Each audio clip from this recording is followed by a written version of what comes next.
Quando o Trump foi eleito, começou a ter um monte de avistamento. Lembra? Lembra Fechou disso? o céu, né? Assim, era absurdo o negócio, nunca tinha acontecido isso. É como se os caras tivessem vindo bater continência, Na né? verdade, a gente já estava vendo uma onda de linguagem preditiva. Quando começou a pandemia, Agenda Alien, né? quando começou a pandemia, eu lembro que a gente até fez uma live a respeito disso, 2021. Estavam tendo, a NASA estava falando a respeito de convocações a padres do Vaticano para exorcismo por conta de aliens. Eram umas coisas nada a ver assim, uma coisa com a outra, aparentemente. Aí depois começou. Não, a NASA tem materiais, agora vai começar a divulgar. Houve até no governo do Biden, já estava havendo especulações, mas eles estavam segurando. E aí agora com o Trump começou a soltar, tanto é que semana passada acho que ele liberou mais de 160 materiais a respeito de avistamentos UFO e tudo mais, né? E aí a gente estava falando no carro a respeito disso, né? Dessa agenda. O que o senhor vê disso? Veja, Alien, vou dar uma de Padre Quevedo, não existe, basicamente. Se você pegar na tradição, na mitologia, desde sempre, o que existiam eram deuses, que eles chamavam de deuses, divindades, né? O equivalente a seres celestiais que a gente conhece na Bíblia como Elohim. Porque anjo, a gente pode falar anjos caídos, mas anjo é uma classe. Ah, você trata o plural de Elohim como os outros seres, então. Eu trato assim, eu entendo assim. Porque assim, veja, não dá para dizer que Elohim é a trindade, pura e simplesmente, porque você tem Salmos 82 que os Elohim são excomungados ali, basicamente, são condenados por julgar a terra com injustiça. Então, se você tratar sempre que a Bíblia usa o termo como a trindade, você está dizendo que que o Espírito Santo pecou, Jesus pecou. Isso é heresia, né? Automaticamente é herético.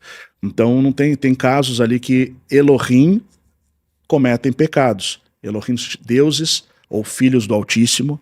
E você acha que esses são as sentinelas do... Inclusive tem o termo Ben Elohim. Do livro de Ben Elohim, que são filhos do Altíssimo. Filhos de Deus. Então, os sentinelas...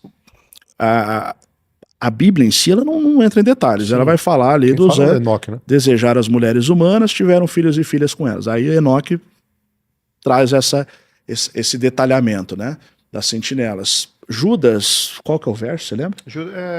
Judas, o único capítulo que tem de Judas, mas ele vai falar que os anjos que não mantiveram não mantiveram seus principados. Eu vou ler aqui.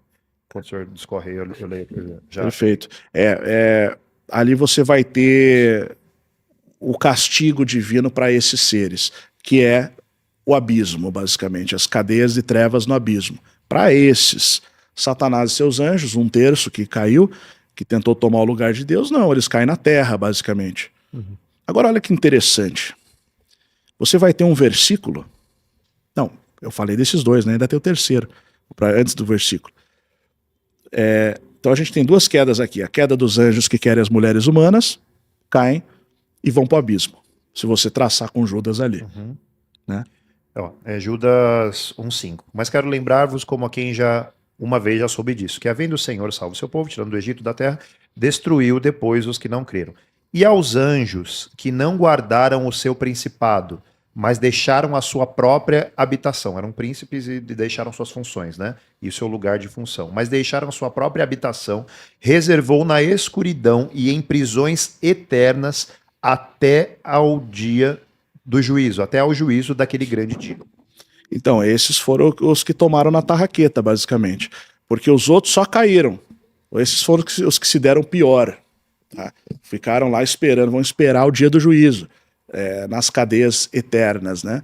Agora, os anjos que brigaram com Deus, que entraram na onda do querubim ungido, que é simbolizado lá para Ezequiel, que não é o rei de Tiro, porque o rei de Tiro não era um querubim, né? A não ser que ele tivesse usando... Não estava no Éden, o rei de Tiro não estava no Éden, essas coisas, né? A não ser que ele fosse realmente, se fosse uma linguagem metafórica, que não tem muito nexo, eu acho que a chave para isso está lá em Salmos 82, tá?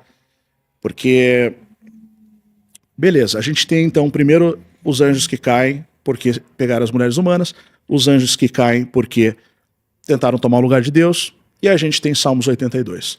Que isso é uma teologia ainda controversa. O que está escrito em Salmos 82? Isso foi proposto por Michael Heiser, um doutor linguista, teólogo, doutor de teologia. Coloca para a gente Salmo 82 línguas semíticas. Salmos 82 vale a pena a gente ler. Deus assiste na congregação divina, no meio dos deuses. Acho que aqui é a palavra Elohim, né? Elohim. Plural seres divinos, anjos, deuses, plural intensivo. Deus assiste na congregação divina, no meio dos deuses ou dos Elohims, e estabelece o seu julgamento. Até quando julgareis injustamente e tomareis partido pela causa dos ímpios?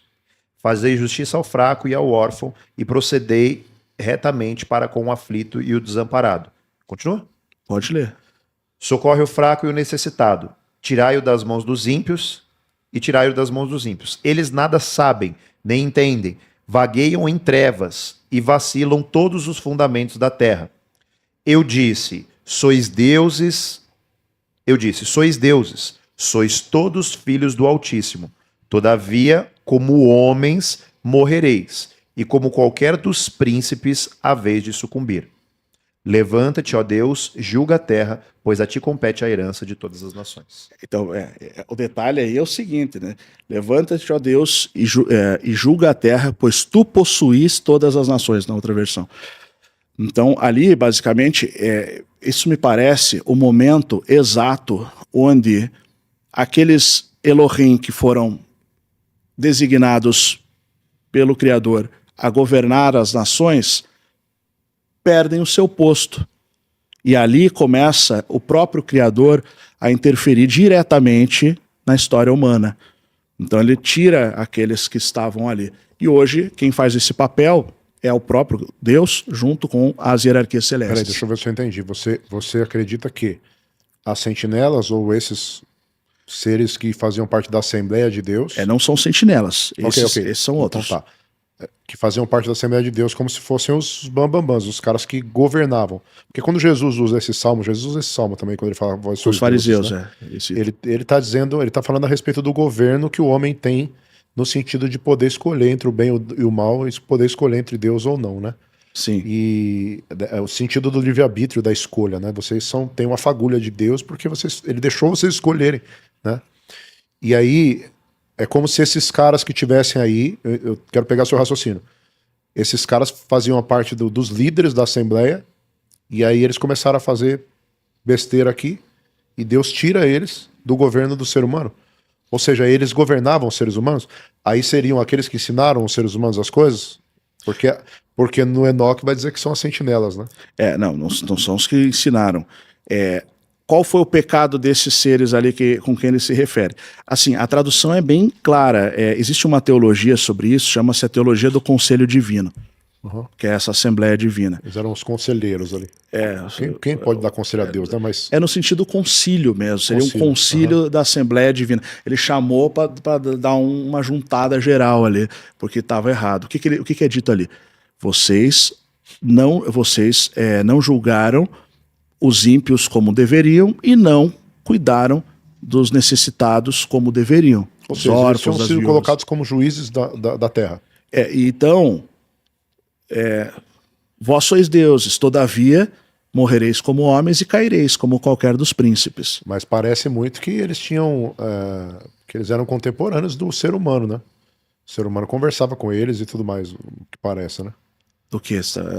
Esse tipo de governo era um governo de comunicação, né? O que nos parece aí, né? Ou pode ser um governo, pode ser um governo espiritual também. O homem conhecia esses caras, entendeu ou não? Diretamente ali. Então, porque isso pode ter dado a origem deles falarem dos deuses. A idolatria. Aham.